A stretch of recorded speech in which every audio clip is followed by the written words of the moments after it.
Garut dikepung pegunungan dibelah oleh sungai. Garut merupakan sebuah kabupaten dengan potensi alam berupa pegunungan dan dataran rendah pada daerah pusat kotanya. Dengan adanya pegunungan yang mengelilingi kota Garut, berdampak pada adanya wilayah hulu dan wilayah hilir. Hal ini membuat adanya banyak anak sungai di bagian hulu dan berkumpul menjadi sungai besar di bagian hilir, yaitu Sungai Cimanuk.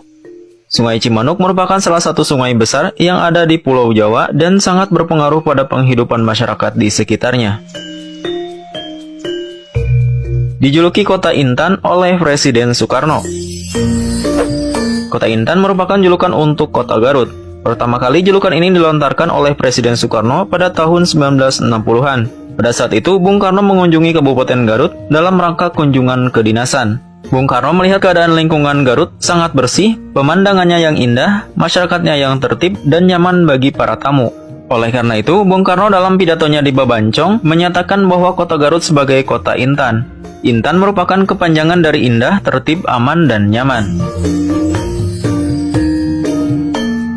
Memiliki julukan Swiss Panjapa. Jika ibu kota Jawa Barat yakni Bandung dijuluki Faris Panjapa, Kabupaten Garut juga memiliki julukan, yaitu Swiss Panjapa. Julukan tersebut didapat karena bentang alam pegunungan yang mirip dengan pegunungan Swiss yang terkenal sangat cantik. Swiss menjadi titik temu pegunungan Alpen Barat dan Timur yang melewati Italia, Prancis, dan Alpen Timur.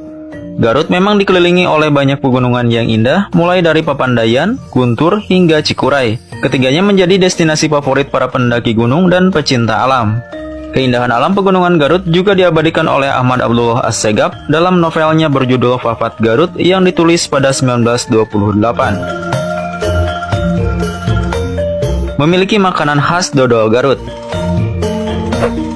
Bagi kalian yang ingin berkunjung ke Garut, kurang lengkap rasanya tanpa mencoba makanan khas Garut bernama dodol yang sangat terkenal. Makanan ini pun bahkan sudah berhasil menempatkan Garut sebagai daerah penghasil dodol yang berkualitas tinggi. Bahkan dodol ini bisa ditemukan di sebagian besar daerah di Indonesia. Secara historis, industri dodol Garut mulai dikembangkan sejak awal 1926 oleh pengusaha bernama Karsinah dan terus bertahan hingga berkembang sampai saat ini. Dengan adanya makanan ini, membuat julukan bagi Kabupaten Garut bertambah, yakni dijuluki Kota Dodol. Memiliki domba Garut. Domba Garut adalah hasil persilangan dari domba lokal, domba Kapstad dari Afrika Selatan, dan domba Merino dari Australia. Domba-domba ini awalnya diburu secara liar sampai akhirnya diternakan. Domba khas Garut dikenal memiliki postur tubuh tegak dan tanduk kokoh. Biasanya pada bagian leher, bulu domba ini dibiarkan tumbuh panjang hingga menyerupai bulu singa. Bila dicermati, tanduk domba Garut berbentuk khas, berbeda dengan domba lainnya. Setidaknya ada 4 bentuk tanduk yang menjadi favorit para penghobi domba, yaitu bentuk gayor, golong tambang, leang, dan ngabendo. Domba jantan biasanya dipersiapkan sebagai domba petarung dalam seni tradisional adu domba. Saat ini terdapat sekitar 400.000 domba Garut yang dibudidayakan di 18 kecamatan. Domba ini juga diternakan para penghobi domba tangkas di wilayah Priangan, terutama Bandung dan Bogor. Namun selain untuk seni ketangkasan, seperti pada domba umumnya, domba Garut juga dipelihara untuk diambil dagingnya. Ketangkasan domba Garut menjadi salah satu pertunjukan berorientasi seni budaya yang sudah sangat populer di kalangan masyarakat Jawa Barat, khususnya di Garut.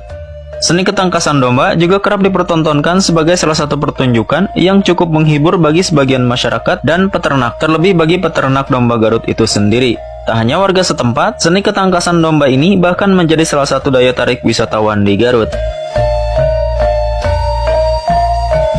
Memiliki atraksi lais. Garut memiliki kesenian yang mirip dengan atraksi sirkus dan dilakukan secara tradisional sebagai warisan budaya secara turun-temurun yang dinamai lais. Tradisi lais merupakan atraksi di atas ketinggian dari tali yang diikat dengan kedua belah batang bambu yang menjulang dan dilakukan tanpa mengenakan pengaman tubuh. Hingga kini tradisi tersebut masih bertahan dan dipertontonkan kepada masyarakat di Garut pada momen-momen tertentu.